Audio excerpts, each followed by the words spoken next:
오늘 하나님께서 우리에게 주시는 하나님의 말씀은 고린도후서 9장 8절 말씀입니다. 모든 은혜를 넘치게 받으려면 이라는 말씀으로 함께 은혜를 나누겠습니다. 하나님의 말씀 우리 같이 읽겠습니다. 하나님이 능히 모든 은혜를 너희에게 넘치게 하시나니 이는 너희로 모든 일에 항상 모든 것이 넉넉하여 모든 착한 일을 넘치게 하게 하려 하심이라. 아멘. 하나님께서 우리에게 은혜를 주실 때에 값없이 거저 주시는 것일지라도 아무에게나 은혜를 주시지 아니하시고 은혜를 베풀 자에게 은혜를 주시겠다 말씀하셨습니다.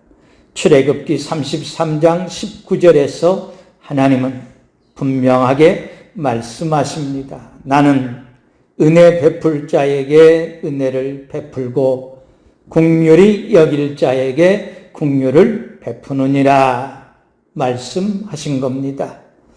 은혜를 주실 자에게 은혜를 주신다고 말씀하셨기 때문에 하나님께서 어떤 사람에게 은혜를 주신다 콕 집어 단정지어 말할 수는 없습니다. 그런데 바울은 한 가지, 하나님께 은혜를 받은 자들은 받은 바 하나님의 은혜를 헛되이 받지 말라 경계하시며 말씀하셨다는 겁니다. 이는 하나님의 은혜를 알고 하나님의 은혜 위에 은혜를 더하시는 하나님의 모든 은혜를 넘치게 받는 성도의 아름다운 삶을 살라는 뜻일 겁니다. 그래서 오늘은 우리가 하나님의 모든 은혜를 넘치게 받는 삶을 살기 위해서 어떻게 살아야 하는지 말씀을 전하려고 합니다. 첫째는 하나님의 모든 은혜를 넘치게 받으려면 형제와 이웃에게 더 많은 은혜를 베풀며 살아야 한다는 것입니다. 바울은 고린도후서 8장 9절에서 우리 주 예수 그리스도의 은혜를 너희가 알거니와 부요하신 자로서 너희를 위하여 가난하게 되심은 그의 가난함을 인하여 너희로 부욕해 하려 하심이라 말씀했습니다. 바울은 고린도 교회 성도들에게 우리 주 예수 그리스도의 은혜를 너희가 안다 말씀하고 있다는 겁니다. 이미 하나님의 은혜를 고린도 교회 성도들이 체험해서 그 은혜가 어떤 것인지를 안다는 겁니다. 바울은 고린도 교회 성도들에게 그 은혜가 무엇인지에 대해서 다시 언급하며 설명합니다. 바울이 고린도 교회 성도들에게 말한 하나님의 은혜는 예수님은 부요하신 분이셨다. 그런데 예수님께서 고린도 교회 성도 여러분들을 위해서 스스로 가난한 자가 되는 것을 자청하셨다 말씀합니다. 그것이 여러분들이 알고 있는 바 하나님의 은혜입니다 라고 설명을 하는 겁니다. 예수님께서 고린도 교회 성도들을 위해서 가난하게 되신 이유는 예수님께서 가난하게 되심으로 인하여서 고린도 교회 성도들을 부요하게 하기 위해서였다라고 설명을 합니다. 이 말씀은 예수 그리스도께서 우리를 위해서 낮아지신 성육신 사건을 배경으로 말씀하시는 겁니다. 바울은 예수님의 성육신에 대해서 빌립보서 2장 6절에서 8절까지의 말씀에서 이렇게 말씀합니다. 그는 근본 하나님의 본체시나 하나님과 동등됨을 취할 것으로 여기지 아니하시고 오히려 자기를 비워 종의 형체를 가지사 사람들과 같이 되셨고 사람의 모양으로 나타나사 자기를 낮추시고 죽기까지 복종하셨으니 곧 십자가에 죽으심이라 말씀하신 겁니다. 이 말씀과 앞에서 말씀드린 고린도전서 8장 9절의 말씀을 합하여 설명을 하면 모든 능력과 영광에 있어서 아버지 하나님과 동일하신 분이셨음을 알 수 있다는 것입니다. 그런 예수님께서 죄인인 우리를 위하여 사람이 되어 종의 모습으로 가난한 자로 태어나셨다 말씀합니다. 예수님은 세상에서 가장 초라한 모습으로 마국간에서 태어나셨고 머리둘 곳조차 없는 가난한 삶을 사셨고 십자가에서 우리가 받을 저주를 대신 받으시고 처참하게 죽으셨습니다. 예수님께서 그렇게까지 하신 것은 가난한 우리를 부요하게 하기 위해서였다라고 말씀하고 있는 겁니다. 하나님의 큰 은혜로 죄인이며 하나님과 원수된 우리가 하나님의 사랑과 은혜에 있어서 부요한 자가 되었다는 것입니다. 또 새로운 축복과 약속에 있어서 부요한 자들이 되었다는 것입니다. 나아가 영생의 소망에 있어서 부요한 자들이 되게 하셨다는 겁니다.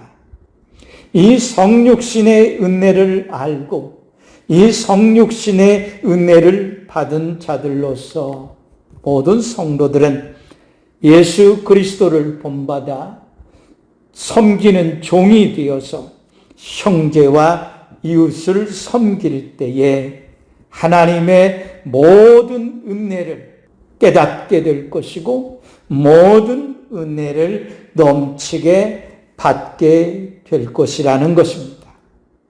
성육신의 은혜를 받은 자로서 우리가 어려운 형제와 이웃을 섬기는 것은 그리스도 예수께 받은 사랑을 갚는 일임과 동시에 주님의 사랑을 확증하는 일이기도 하다는 겁니다. 그래서 바울은 너희 안에 이 마음을 품으라 곧 그리스도 예수의 마음이니라 말씀합니다.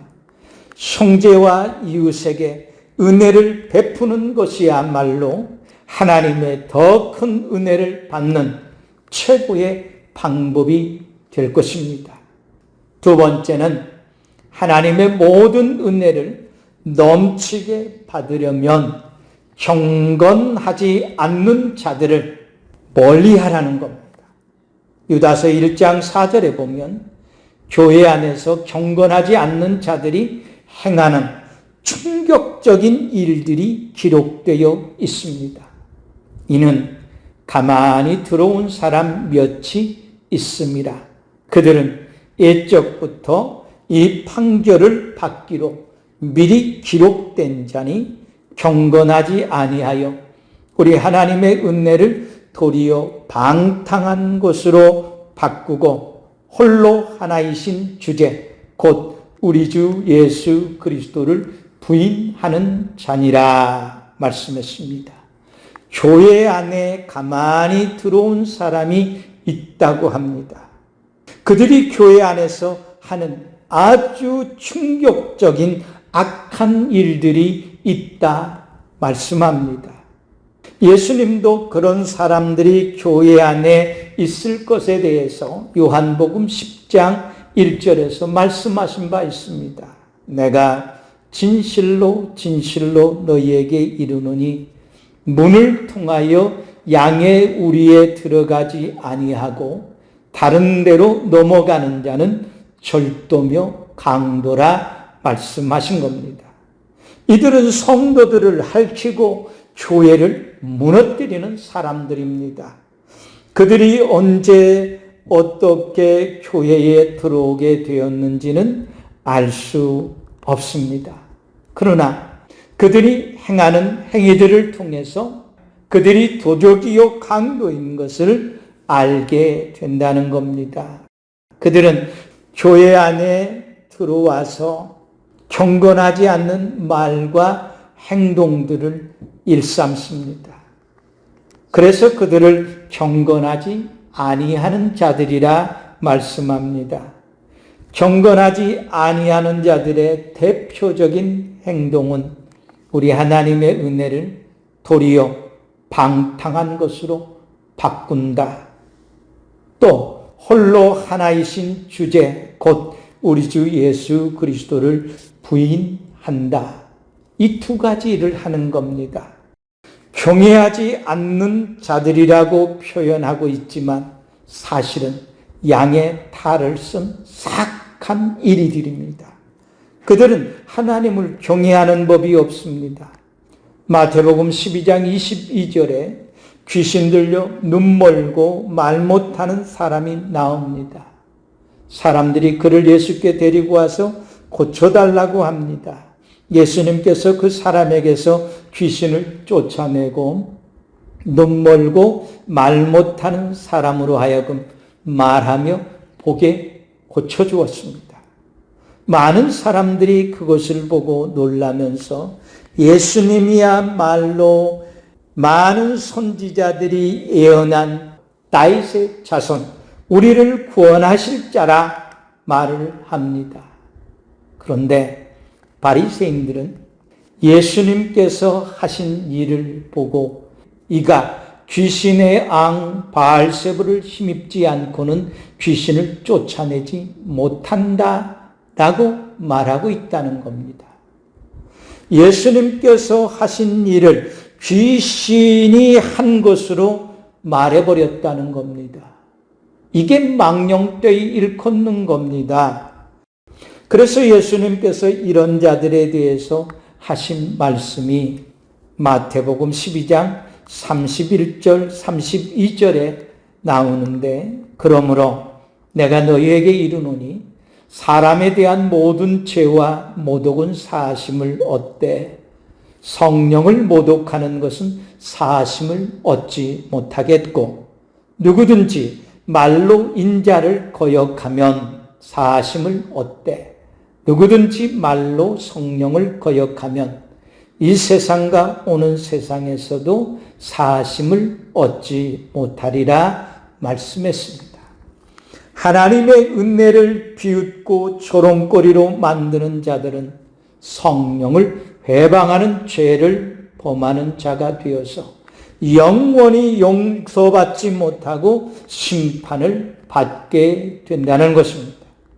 그러므로 하나님께 받은 바 은혜를 지키고 더 큰 은혜를 받기 위해서 교회 안에 있는 이런 자들, 경건치 아니하는 자들, 몰래 교회에 들어와서 하나님을 망령되이 일컬고 하나님이 행하시는 일들을 부인하고 예수 그리스도를 부인하는 자들을 가까이 하지 말고 멀리하라 말씀합니다.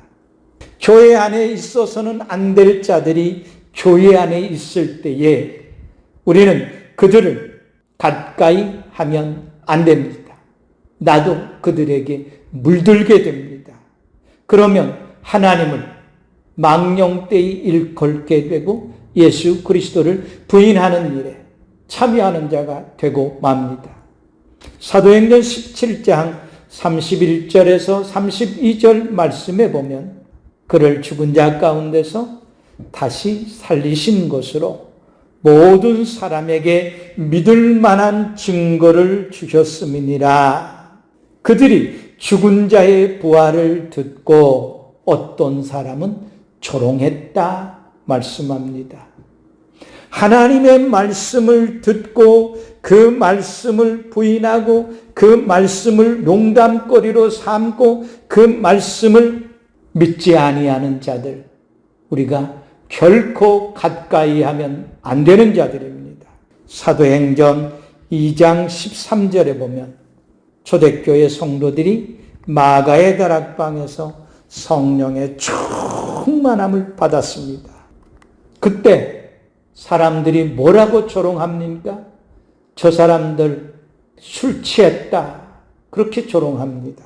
또한 베드로후서 3장 3절에서 4절에 보면 베드로가 주께서 강림하신다는 말씀을 전할 때 주께서 강림하신다는 약속이 어디에 있느냐? 조상들이 잔 후로부터 만물이 처음 창조될 때와 같이 그냥 있다며 조롱하는 자들이 와서 자기의 정욕을 따라 행하며 조롱했다 말씀합니다. 예수 그리스도의 재림을 듣고 그런 일은 세상에 일어나지 않는다고 비웃고 조롱하는 자들이 교회 안에 있었다는 거예요. 지금도 있습니다. 예수 그리스도의 십자가의 죽음을 믿지 않는 자들도 있습니다. 예수 그리스도의 부활을 믿지 않는 사람들이 있습니다. 예수 그리스도의 재림을 믿지 않는 자들도 있습니다. 천국을 말씀을 전하면 속으로 비웃고 비아냥거리는 사람도 있습니다. 지옥에 가리라 말씀을 전하는 것을 들으면서 농담으로 여기는 사람들도 있습니다. 예수님께서 행하신 일과 십자가의 죽음과 부활과 재림을 믿지 아니하고 도리어 자기의 지식과 불신으로 성령을 거역함으로 비웃고 조롱하는 자들이 교회 안에 절대로 있으면 안 되지만 오늘 교회의 현실은 그런 자들이, 경건하지 않는 자들이 아무도 모르는 가운데 교회 안에 들어와서 활보하고 다닌다는 것입니다. 자신들의 그 불신앙과 예수 그리스도를 부인하는 것과 하나님을, 영광을 가리고 망령되이 일컫는 행위들을 교회 안에서 서스럼 없이 행한다는 것입니다. 할 수만 있다면 경건하지 않는 자들과 예수님을 부인하는 자들이 교회에 발붙이지 못하도록 들어오지도 못하게 해야 될 뿐만 아니라 혹 들어온 자들이 있으면 즉시 교회에서 쫓아내야 합니다. 교회는 하나님이 거하시는 성전으로 악한 자들이 교회를 더럽히게 방치해서는 안 됩니다.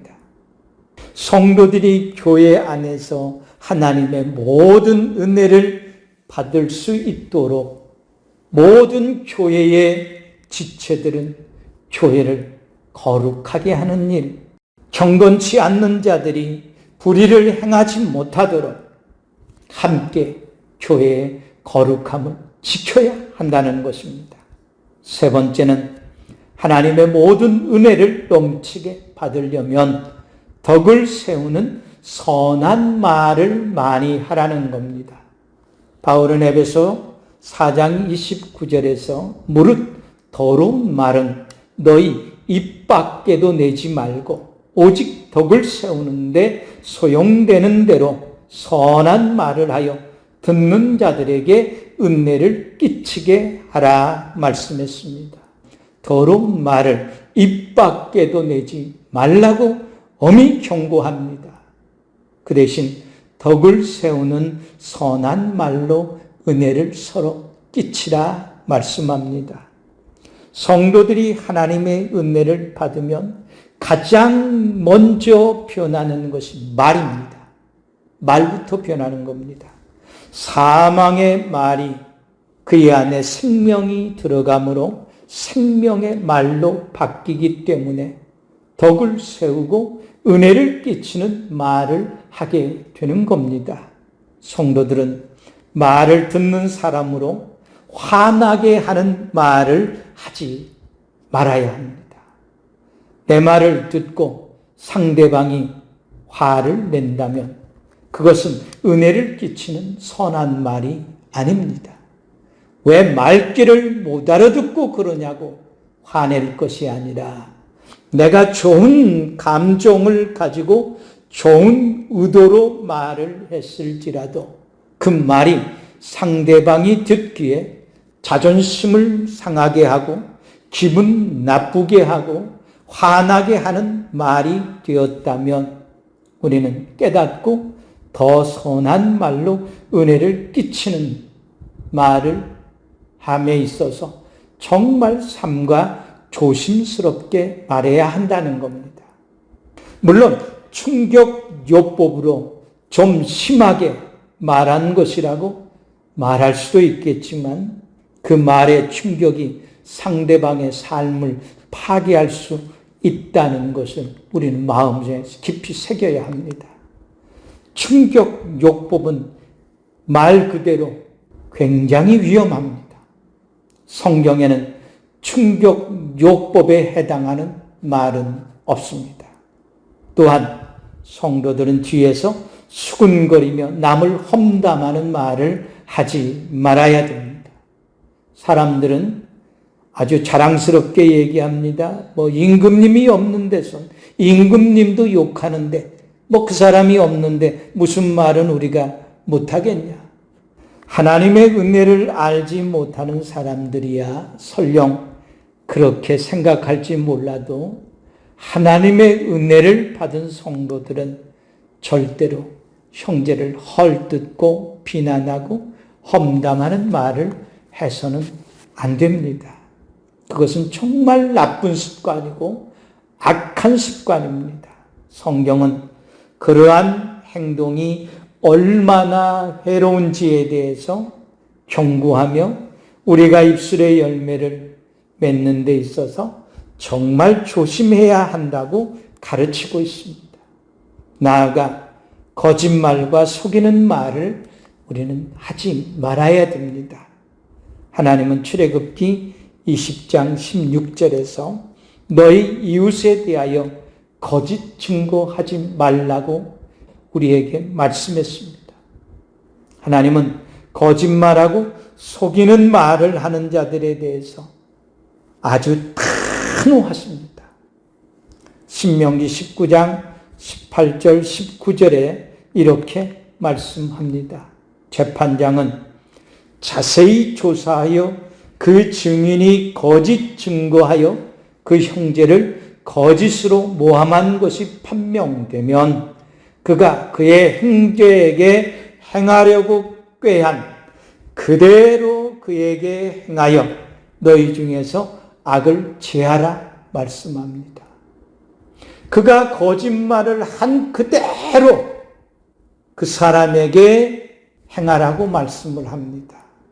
잠언 25장 18절에서는 자기의 이웃을 쳐서 거짓 증거하는 사람은 방망이요 칼이요 뾰족한 화살이라 말씀했습니다. 예수님은 거짓말하는 자들에 의해서 십자가에 못 박혀 죽었습니다. 거짓말은 죄 없는 사람을 십자가에 못 박아 죽이는 살인 행위입니다. 그러므로 성경은 철저하게 거짓말과 속이는 말을 하지 말라 경고합니다. 사랑하는 성도 여러분, 우리가 하나님의 은혜를 받은 자들로서 받은 바 은혜에 감사하면서 하나님의 모든 은혜를 사모하며 살아야 합니다. 하나님의 은혜는 이례적인 것이 아닙니다. 하나님의 은혜를 받은 사람들의 삶을 보면 우리에게 주신 하나님의 더 큰 은혜는 측량할 수 없을 만큼 많고 크다는 것을 알 수 있습니다. 우리가 하나님의 모든 은혜를 넘치게 받기 위해서는 받은 바 은혜를 잊지 않고 은혜 위에 은혜가 더하는 삶을 살아야 한다는 것입니다. 더 크고 더 많은 은혜를 받기 위해서는 그 은혜를 받을 만한 깨끗한 그릇이 되어야 한다는 겁니다. 그러기 위해서 하나님께 받은 바 은혜로서 형제와 이웃을 섬기시기를 바랍니다. 더 많이 섬기십시오. 더 많이 섬기는 자에게 하나님이 더 큰 은혜를 주십니다. 교회 안에 있는 경건하지 않는 자들, 하나님의 은혜를 비웃고 조롱하고 예수가 그리스도이심을 부인하는 자들을 멀리 하시기를 바랍니다. 그리고 우리는 하나님께 큰 은혜를 받은 사람들로서 형제와 이웃들을 화나게 하는 말, 험담하는 말, 거짓말과 속이는 말을 멀리하고 덕을 세우는 선한 말을 하여서 듣는 자들로 하여금 하나님의 은혜를 끼치는 말을 해야 합니다. 그래서 날마다 더 큰 하나님의 은혜 가운데 살아가는 우리 성도님들이 되시기를 예수 그리스도의 이름으로 간절히 축원합니다. 아멘.